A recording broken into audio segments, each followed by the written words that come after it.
राज्य जीते थे और तीनों राज्य जीतने के बाद भी राहुल गांधी जी से सवाल पूछा था तमाम प्रेस के साथियों ने, तो तब भी हमारा जवाब यही था कि अगर लोकतंत्र में ट्रांसपेरेंसी के लिए ईवीएम के ऊपर सवाल हैं तो वो हटने चाहिए, सवालों का कहीं ना कहीं उत्तर मिलना चाहिए।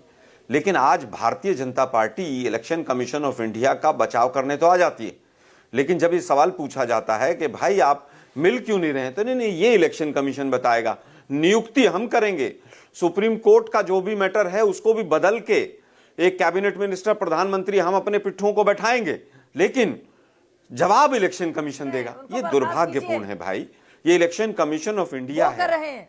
मैं फिर कह रहा हूं कि आज जो सवाल हैं इलेक्शन कमीशन की पूरी तरह से जिम्मेवारी है। मिले तो सही भाई, मिल क्यों नहीं रहे? ऐसा क्या वो सीक्रेसी का काम कर रहे हैं वहां पर?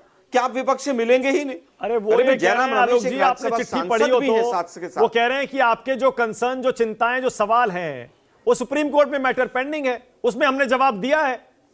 अब वही बात दोबारा करना चाहते हैं तो उस पर नई बात तो कोई हम बताएंगे नहीं। हमने तो अभी तक सवाल, मैं वही कह रहा हूं, इलेक्शन कमीशन को पता है हम क्या बात करेंगे, उनसे पहले ही पता चल गया उनको। हो सकता है हम कोई नया मेमोरेंडम दें, हो सकता है नए सवाल दें, हम नए कुछ चीजें सामने रखें।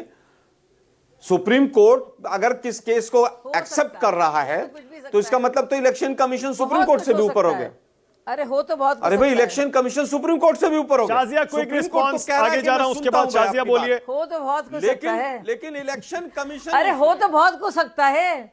अरे हो सकता है आपका गठबंधन बन जाए, अरे हो सकता है आपका गठबंधन कायम रहे, ऐसा भी हो सकता है। हो सकता है गठबंधन में आपकी सीट शेयरिंग की जो आप सारी बातें कर रहे हैं उससे वाकई में किसी तरह से हिसाब किताब बैठ जाए, आप वो भी हो सकता है ना। हो तो बहुत कुछ सकता है भाई साहब। ओके, सुनील साजन।